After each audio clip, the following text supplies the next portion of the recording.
Hi, I'm Rick Anthony, and welcome to the Someone You Should Know podcast, the podcast that focuses on musicians, authors, and interesting people. We like to say we're making a difference one artist at a time. So sit back, have a cold one, and get ready to meet someone you should know. Happy holidays from everyone here at the Someone You Should Know podcast. Today's guest is a Canadian indie country rock songwriter and artist, and known by his college students as the Rock and Roll Prof. Will you please welcome Dr. Wally Bartfay? Welcome. Hey, Rick, season's greetings to you, Wally. How are you? Well, greetings to you too, Rick, and for all my American buddies out there. Coming to you from Oshawa, Ontario, Canada. Awesome. Very good. Now, Oshawa, for anyone's wondering, where the heck is that at? That's just northeast, about 40 minutes northeast of Toronto. Isn't that right, Wally? Yeah, that's about it. We're just right by the lake, located right by the lake here, Lake Ontario, and it's a nice little town. It's a university and college kind of town. So it's, and I just live a 10-minute walk from the university. There you go. That works really well, except on those cold days. Now, it says in his LinkedIn profile that Wally is a former associate dean, undergraduate studies and professor programs at Ontario Tech University, part of the faculty of the health sciences, now a songwriter, musician, explorer, and writer. So, Wally, we've got that chicken before the egg moment. Did your quest for teaching become before your passion for music?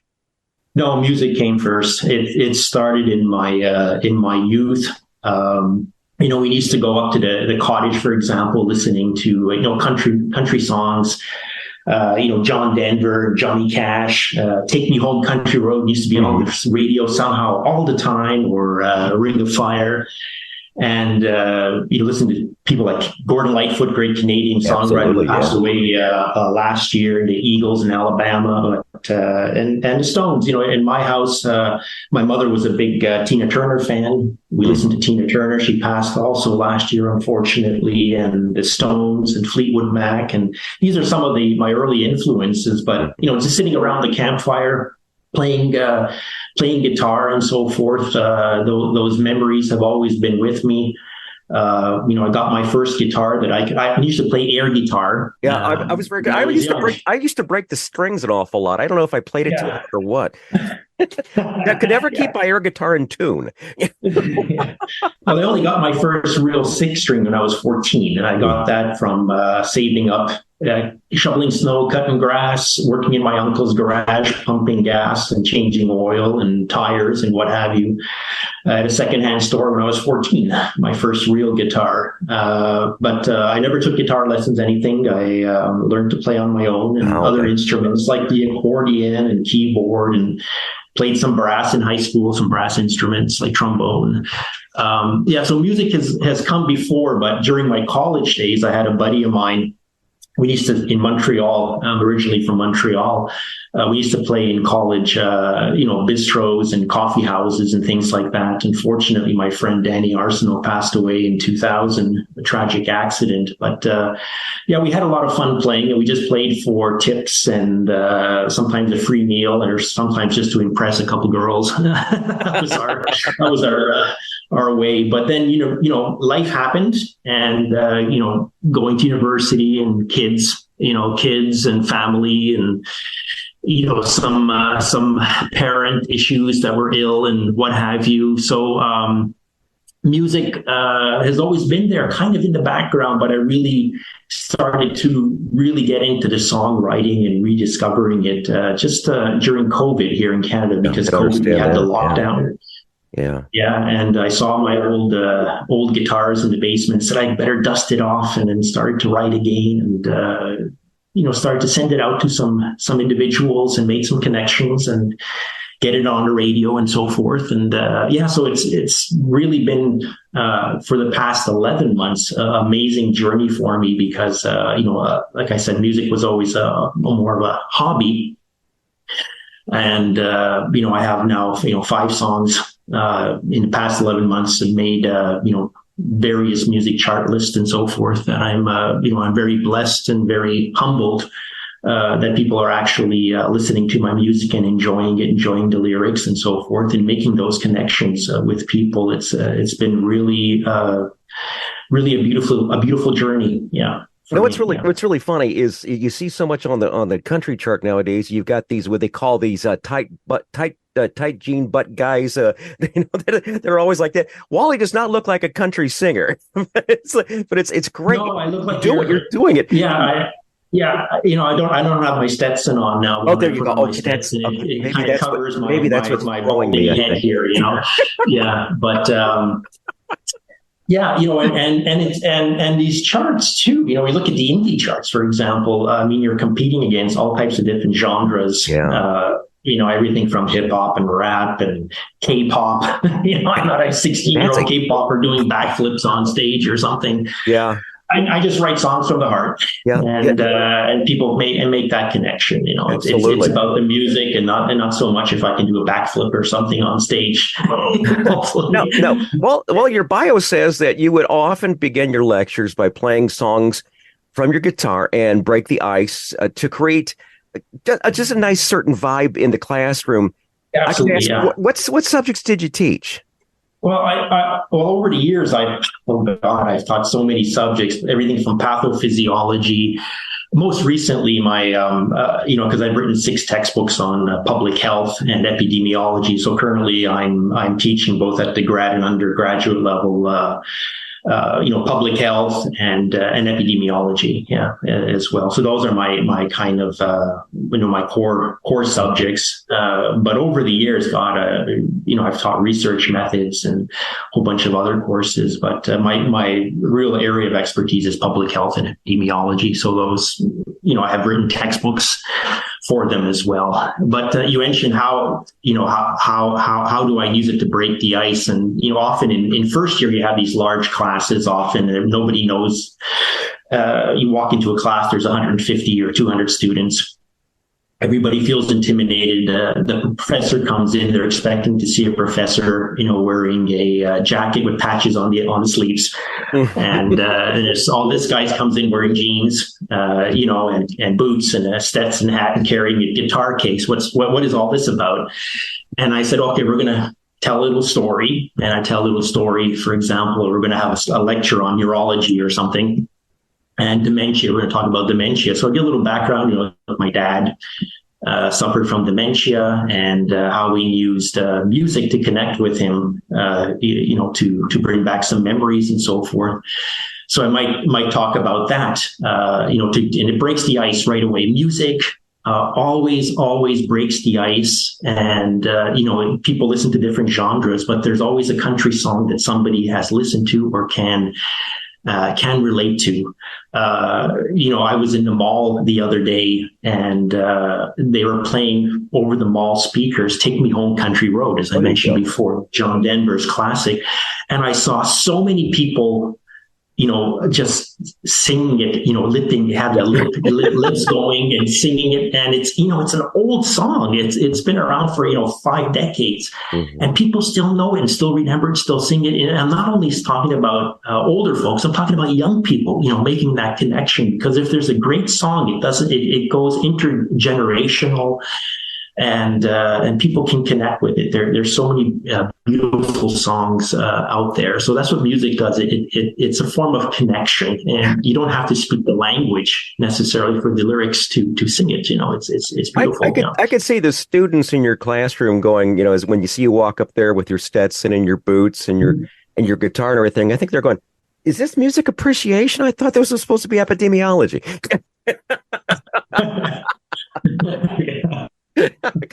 I can imagine.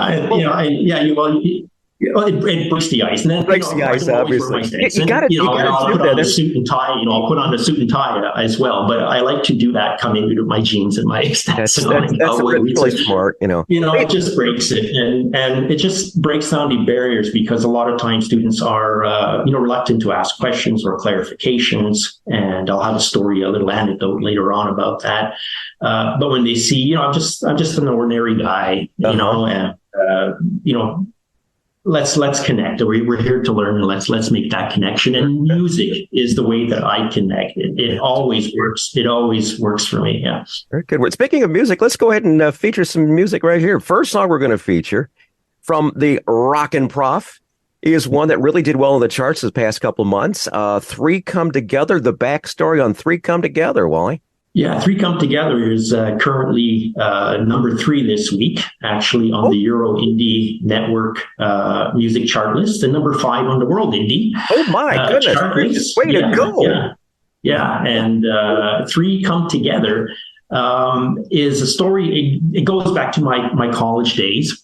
So three come together. Sometimes things aren't going well in your life, and but you might have a flat tire. This one talks about a flat tire in your truck, and your boss is really driving you crazy and so forth.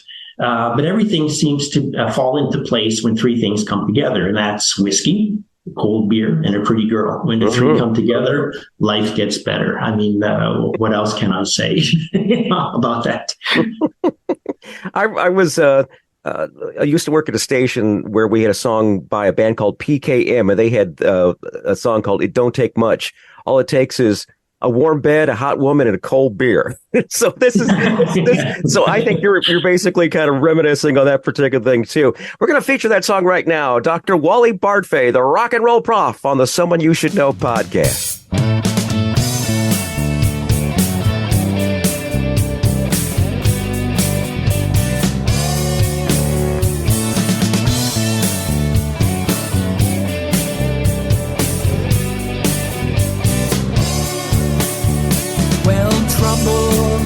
Seems to follow me everywhere I go. I've got a boss who's a jerk who makes me work till my fingers are raw to the bone. I've got a pickup truck that's run out of luck. I got a flat tire. I've got a boat on the river, but I've seen better, and it probably won't float. I've got a cabin in the woods with a leaky roof that won't keep out the rain. Doesn't matter to me as long as I've got 3 magical things.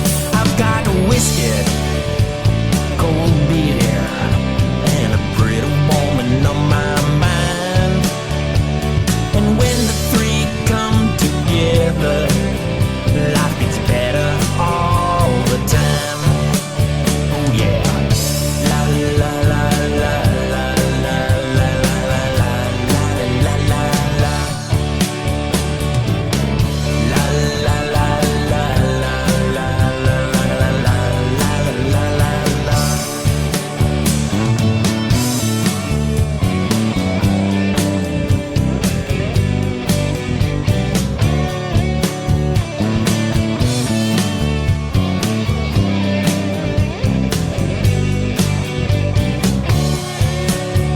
Well, trouble seems to follow me everywhere I go. I've got a boss who's a jerk who makes me work till my fingers are raw to the bone. I've got a pickup truck that's run out of luck. I got a flat tire.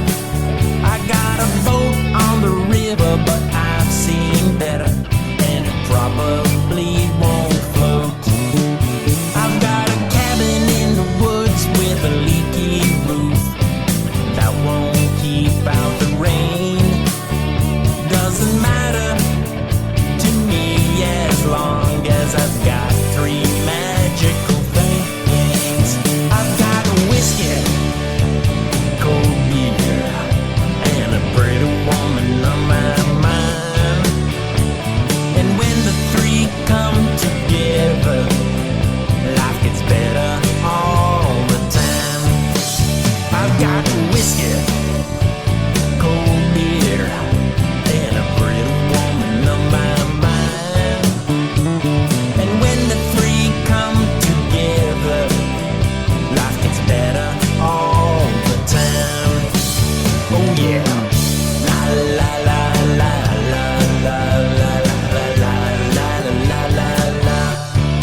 Whiskey, cold beer, and a pretty woman. Three come together. That is a great song right there from Dr. Wally Bartfay, the Rocket Prof, on today's Someone You Should Know podcast. And we'll be back with some more great music from Dr. Wally in just a couple of minutes. But before we continue, I want to thank you so much for tuning in to the Someone You Should Know podcast. We're on the World Wide Web at SomeoneYouShouldKnowPodcast.com. There you're going to find our recent news, our archive of past episodes, and a whole lot more. And if you're enjoying the podcast, we really highly recommend that you go down to the bottom of the first page and leave us a review. Let us know how we're doing and how we can improve.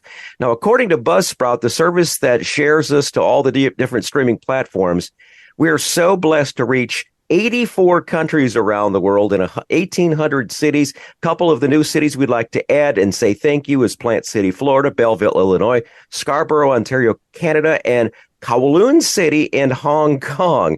The Someone You Should Know podcast, heard wherever quality streaming audio is available. Stay tuned. The Someone You Should Know podcast with Rick Anthony. We'll be right back after this short message. Are you a business owner in need of a professional voice service? Well, look no further. Manzi Voice Services offers a wide variety of voice services and media production who will elevate your brand. Our team of experienced professionals will work closely with you to bring your vision to life, providing top-notch audio and video production. Whether you're looking for a voice for your commercial or a full-scale media production, Manzi Voice Services has got you covered. If you're looking for a professional voice, then look no further. Contact Manzi Voice Services via Facebook or email manzivoiceservices@gmail.com. We look forward to collaborating with you to facilitate your future needs. You're listening to the Someone You Should Know podcast with your host and moderator, Rick Anthony. And now back to Rick with today's very special guest interview. Welcome back. We're speaking to the Rockin' Prof, Dr. Wally Bartfay. And Wally, I got to ask you next, this next feature here involves your research that is music therapy that you're working with dementia patients. This all started because of your father. Can you tell us a little bit about that? Elaborate on that, please. Yeah, it's dementia. There's people are well familiar with Alzheimer's disease, but there's actually 100 different types of dementia, and he suffered from a form of dementia following a series of strokes. He had a hemorrhagic stroke, bleeding into his brain, called vascular dementia, and unfortunately, he had to be admitted to a nursing home. And just a little bit of a side there with that nursing home in Shadigi. My sister, Kathy, and my cousin, Irene Bellin, we used to put on Christmas concerts in this very nursing home that he was admitted to. We used to do for Christmas, for the seniors. We were often neglected during the holidays, and veterans. And we like to give back to our community when we were young. And my mom and my aunts would bake cookies, Christmas cookies and cakes and so forth for the patients there. So the wheel of life really goes around. So it was ironic that he ended up in that very nursing home that we used to put on Christmas concerts. And with dementia, patients often suffer from something we call BPSDs. They're behavioral and psychological symptoms of dementia. Things like hallucinations, agitation, aggression, sundowning. These are some of the things that you suffer from. And with dementia, first your short-term memory goes. You can't remember, for example, what you ate for breakfast. And then later on, your long-term memory goes. But what is interesting, if you take a CT scan of someone with dementia, and when it's really advancing, the later stages, as was his case, the brain really doesn't light up on those scans. But when you play some familiar songs, if you create a playlist for them, for example, of some songs that they knew from their youth, because, I can ask you a song, way back when, 40 years ago, you still remember the lyrics. You never studied it. You never memorized it. You never wrote it on a test. Yet we remember music. We remember the lyrics. We remember the melodies. We never forget that. That's one of the last memories to go in our brain is actually music. It's very, very deeply embedded in our long-term memory. So if you take a scan with them at rest, not doing anything, and then all of a sudden we put on some headphones or something on them, and we see music really engages many parts of the brain: temporal, frontal, parietal, cerebral, and limbic systems. They just light up, it just light up. And for my dad, when he was being agitated and so forth, we used to sing old folk songs that we sang around the campfire, and this would cause a distraction for him. And all of a sudden, he would change, and he would start singing along, and you could see his face light up and so forth. So that was my really some of the recent things that I noticed from music therapy, and I was interested in researching it. But my very first encounter with music as medicine goes back to about the 1980s. There was Douglas Hospital. It's an institute in Montreal. And I was reading through a patient's chart there with her daughter, and it said that this patient who had Alzheimer's disease, very advanced form, was very disengaged from her environment. Her head was down, very disengaged, very disconnected. And I read that she was a music teacher and in high school and played piano, for example. So she was sitting in a wheelchair. We rolled her out to a common lobby area, and I placed her hands on the piano keys. And after about 4 or 5 seconds, she just started to play. And you can see her face, that affect, her whole entire personality. It's like she woke up. She was almost like in this vegetative state. And she literally woke up and she started to play for almost 2 hours straight. And her daughter was very emotional. And she said, I haven't seen my mom like this for, 10 years. It was an amazing experience. And then later with my dad, knowing that music was helping him, and I started to do some research here in Whitby, Ontario, just beside Oshawa. There's the Ontario Shore Centre for Mental Health Sciences. It's located right by beautiful Lake Ontario here. And we've done a collaboration with Ontario Tech University when I was associate dean, and with the hospital there, we created something called the Clinical Demonstration Unit for dementia patients. We were interested in looking at non-pharmacological interventions for patients with dementia, with these BPSDs, these behavioral and psychological symptoms of dementia. So we tried a variety of things like light therapy, because we know vitamin D levels are very low, especially here in Canada, and vitamin D can lead to sadness and depression, which is also one of the symptoms for BPSDs. But another thing that we did was we've done music therapy with them. So what we've done is we created for patients using their family members some customized playlists for them with 20 songs or so, based on the genre of music they liked. They could have been gospel or whatever, jazz or rock or whatever they really liked. We customized it for them. And certain patients in the later stages, you cannot wear headphones like I'm currently wearing. They'll become very agitated if you touch them, and they'll become aggressive as well. So we got around that by using parabolic speakers. So parabolic speakers are directional speakers. If I aimed it at you, the person sitting next to you wouldn't hear it. It's very focused. Right. Yes. So they're about $75. Like they use on football fields for the microphone, the parabolic mics. Yeah. Right. Yeah. Or at a crosswalk in the community. If you have a crosswalk, you hear that beep, beep, beep noise. You won't hear it unless you're at the crosswalk. So that's an example of a community-based parabolic speaker, right? So that was the idea. So we got around the headphone issue.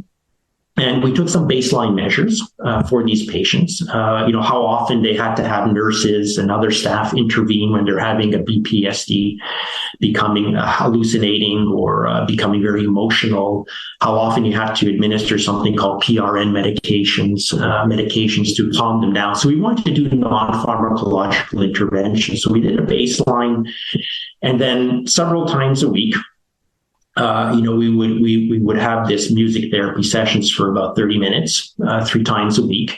And then we compared it using the baseline measures, how often during when they were playing music did they have a BPSD, and also post afterwards. And it really significantly decreased their need, for these interventions by staff, and also these so-called PRN medications as well. So there's lasting effect also from music therapy, and people start to, wake up and so forth. We also had we collaborated with individuals from the School of Business who did a cost-benefit analysis in terms of staff savings for hospitals and so forth. So the long and short of it is music therapy was very low cost. It's like $75 for the speakers. You created a playlist, non-pharmacological. There's no side effects, non-invasive sort of intervention that can help patients with BPSD. And it was just an amazing sort of outcomes for these individuals. Like they become awake. But we're only really looking at music as medicine. We're only starting to rediscover it recently. When we go back several thousands of years, we've been playing music for tens of thousands of years. If you go to Slovenia, there's a cave in Slovenia called the Witch's Cave. And, these archaeologists have found this femur for a bear, a long bone, drilled holes in it. That was the first flute. Oh, geez. That's 40 to 60,000 years ago, right? So cavemen, Neanderthals, were making music. At least we have the evidence, for making music. What's interesting, the Chinese character for music and happiness are identical. They're the same Chinese character, 2,000 years old. And what's interesting is the Chinese character for medicine is music or happiness, the same character, with a line on top and two little vertical lines. That means plants, so that's the symbol for Chinese character for medicine. That's 2,000 years old. And traditional Chinese medicine still uses music as a form of healing. We know the Greeks, Apollo, the god, was the god for music and medicine. There was this connection. The ancient Greeks used music, and the Egyptians, and you go back in history, they played music to help with things like insomnia and depression. Mm-hmm. And, today we're using music for various applications, not just music, but also noise therapy. You may have heard of white noise. White noise, yeah. We use that every night to go to sleep, yeah. Yeah. So, baby monitor, baby machines, for babies, helping babies sleep. And, I've done this too. So white noise is, for example, when my youngest son was having a lot of problems sleeping, I would turn on the fan above the stove there, the exhaust fan, and that's white noise, and that would calm him down. And and there's different forms of noise. There's pink noise and green noise and brown noise, which is a little bit deeper. And then there's actually gray noise that they use for treating tinnitus, which is ringing in the ear. Mm-hmm. There's lots of clinical applications, non-invasive, that we're only starting to rediscover, noise and frequencies and music, some of the healing powers of music. And it fascinates me. We were talking about the lady who sat at the piano, who was a music teacher for years. It reminds me of a story I remembered seeing on the BBC. This was during COVID, during 2020. I do believe he was like an 80-year-old guy named Paul, and his son he sat him at the piano and gave him 4 notes, and he composed a gorgeous song that the London Symphony took upon themselves to create also, and it actually charted. The song, I think it was called Paul's Tune or something like that. It was 4 notes, just 4 notes. And he composed this beautiful 2 or 3 minute song that the symphony also did. I'm if I got them, but I'll put that link down in the show notes so you can check that out yourself. It is just really, really beautiful. But when you're talking about the lady who came to life when she was back in her element, and it just like the light switch flicked on. That's amazing. That's right. Exactly. Yeah. Working as an educator, what are some of the most satisfying moments you've experienced in your time as being a professor? Yeah, it's making that connection with students. And it's not just the connection in the classroom, it's connections, that have lasted decades. I'm really blessed. I still have students who send me emails 25, 30 years ago when I began teaching. And, they send me pictures of their family and their kids and so forth. I made a connection with them on it. It doesn't have to be on that subject level. It could have been on some other sort of dimension that I touched them on some level. And they wanted to stay in contact with me not only over the years, but in cases over the decades. And that's really heartwarming and touching as an educator, because it goes beyond the classroom. I think that has been very, very special and dear to me, a real blessing. Yeah. I had a teacher tell me one time they wound up getting I think it was a Christmas tree from one of their students who just made it into law school. And it was kind of a nice moment type thing. That's really nice to see that. And especially being an educator, sometimes you're not exactly sure if you're touching the kids or, as far as, getting in there. But I'll never forget, there is one teacher that I stay in touch with all the time. She's on Facebook and everything. She used to chime in every day when I put my little question of the day type thing. And I owe everything to her, because she really spoke to me. I know I was going to be a broadcaster from the time I was about 10 or 12 years old.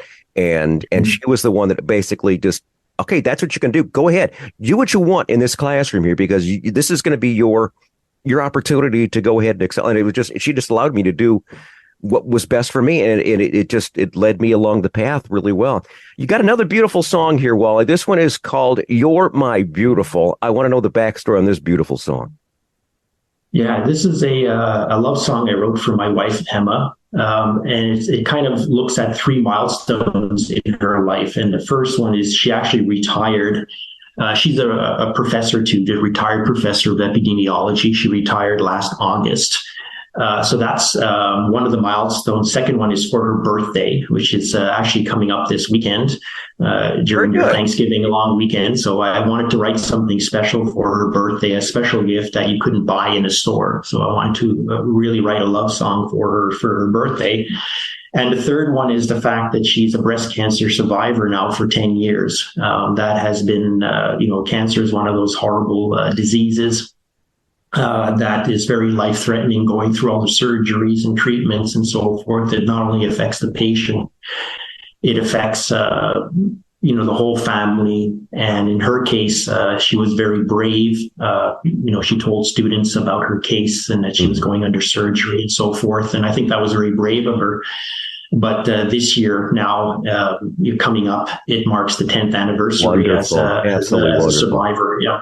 You're My Beautiful from Dr. Wally Bartfay, the rockin' prof right now on the Someone You Should Know podcast.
You're the fire that makes me live. Still waters run deep. Like your unconditional love for me. You love me for who I am. All my scars and wounds you understand. And I want to spend every moment with you. Time stands still when I'm with you. See the stars late at night. Sit by the fire and hold you tight. I wanna walk on the beach with you. Kiss your sweet lips and make love to you.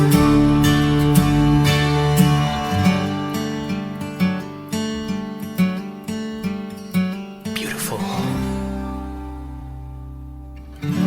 You're my beautiful. You're beautiful to me. Beautiful, you're my beautiful. Beautiful, you're beautiful to me.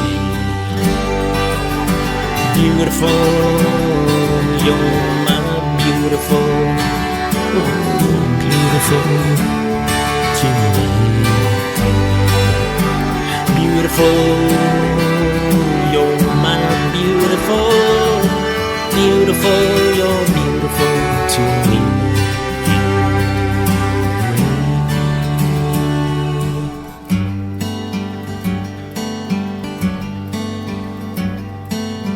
Great song right there from Dr. Wally Bartfay, the Rockin' Prof. That is You're My Beautiful. By the way, links to the videos will be provided down in the show notes. So if you'd like to check them out, we highly recommend you go down to the show notes.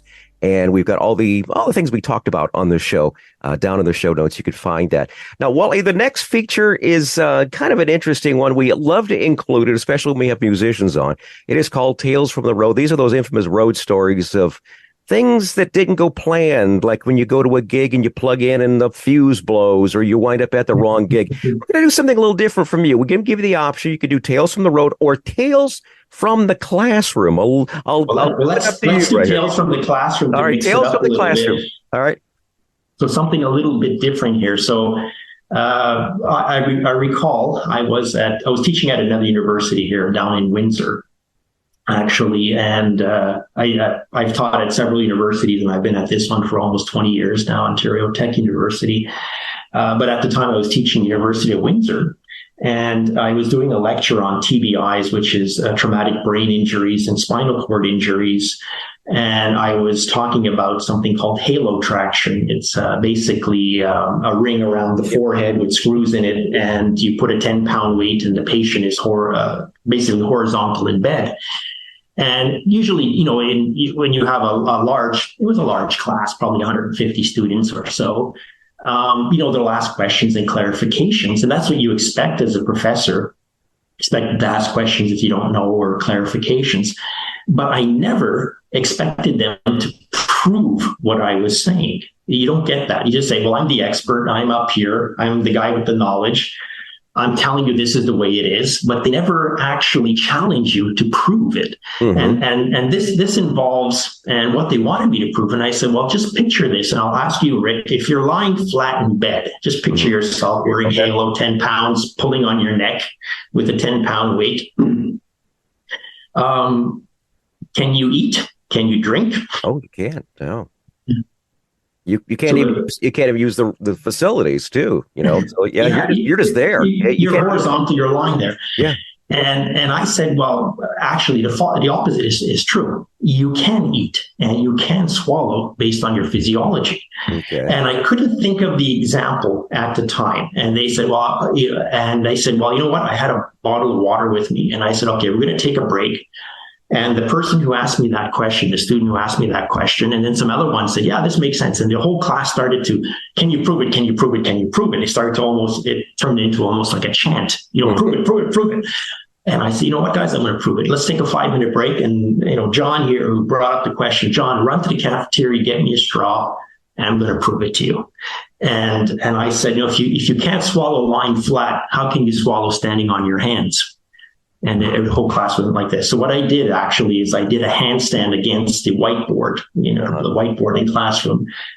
Had that student hold that bottle of water with a straw in it, put it to my mouth, and I drank down half the water. Jeez. And they were amazed that I could drink, because drinking, even though it's going against gravity, it's peristalsis, it's a muscle in your throat. You can swallow. Mm-hmm. And so I actually proved it to them. I got a standing ovation. I ended up winning a teaching award that year because of it. Yeah.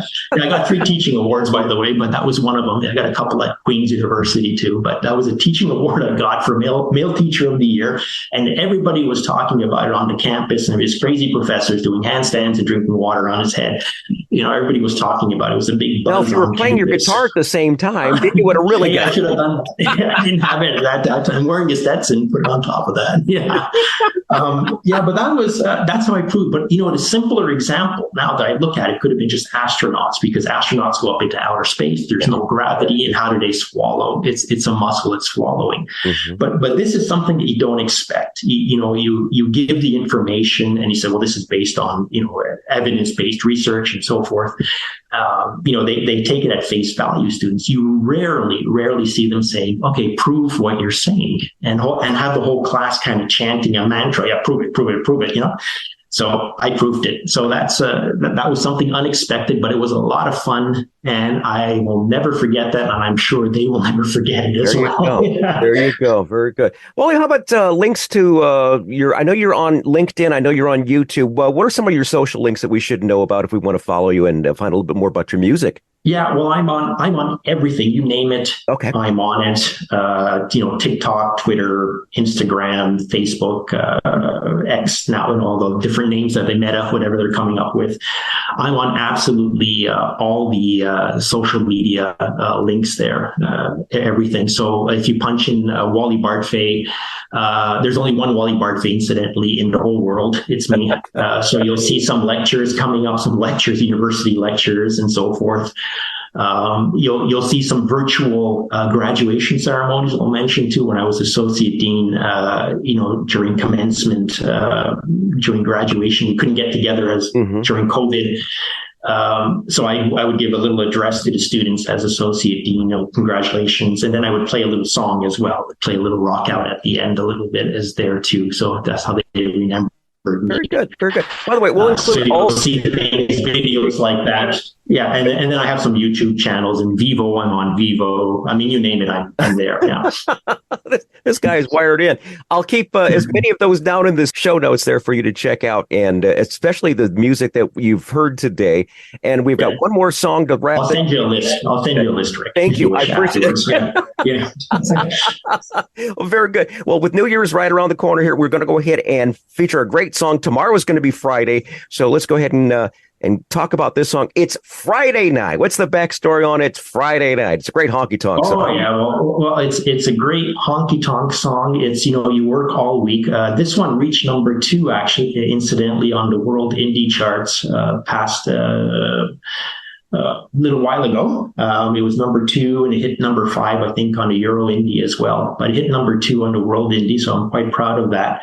We work all week, and it kind of brings me back to my youth too. Sometimes you just wanted to unwind with friends and a pretty girl, on the weekends, blowing off some steam, getting together, going to the honky tonk, doing some dancing, having a good time, enjoying life, celebrating the end of the work week. That's what it's about. Absolutely. And in this case here, celebrating the year too, 2023, as we get ready for 2024. Everyone here at the Someone You Should Know podcast wish you a very, very happy new year. Wally, thank you so much for being a part of the podcast here, and we wish you well for 2024. Thank you, Rick. It's been a pleasure being on your show. Yeah. Thank you again.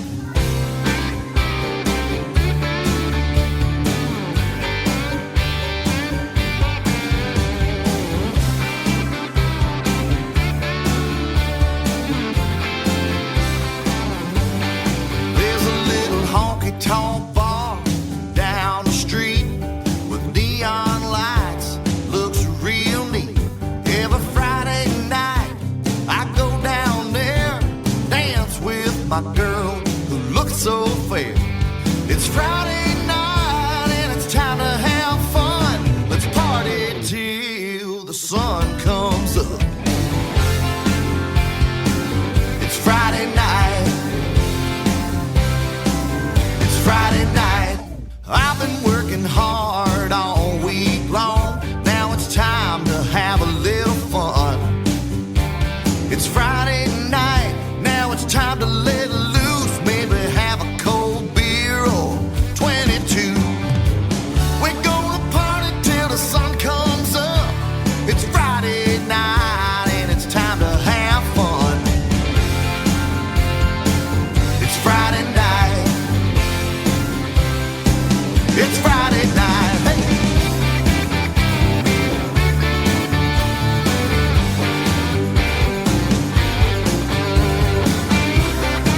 I meet my girl down at the bar.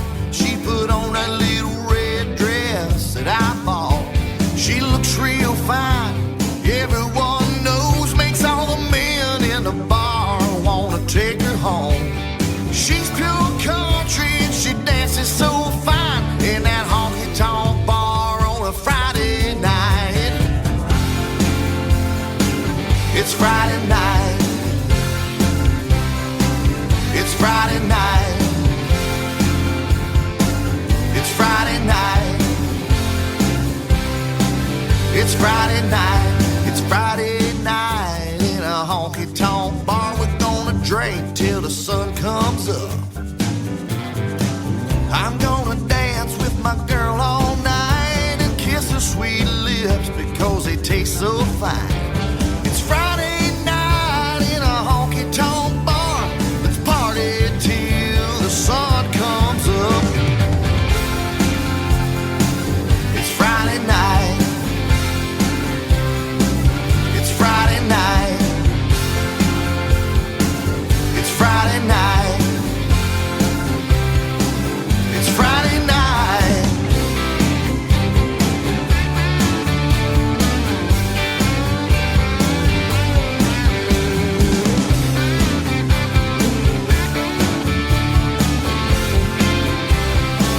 It's Friday night. Hi, this is Rick Anthony, thanking you again for tuning in to this episode of the Someone You Should Know podcast. Before I go, I want to share some friends of mine who also have a podcast.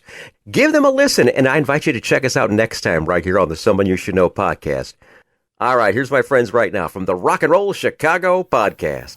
Hey, everybody, it's Ray the Roadie. And this is Hollywood Mike with the Rock and Roll Chicago podcast, coming to you from the Illinois Rock and Roll Museum on Route 66 in Joliet, Illinois. where once a week we are interviewing local musicians and singer-songwriters. And the podcast itself covers a wide range of topics, including, but not limited to, the history of rock and roll in Chicago, the current state of the scene, and the challenges and opportunities facing musicians today. So join us every Tuesday for a new exciting episode of the Rock and Roll Chicago podcast.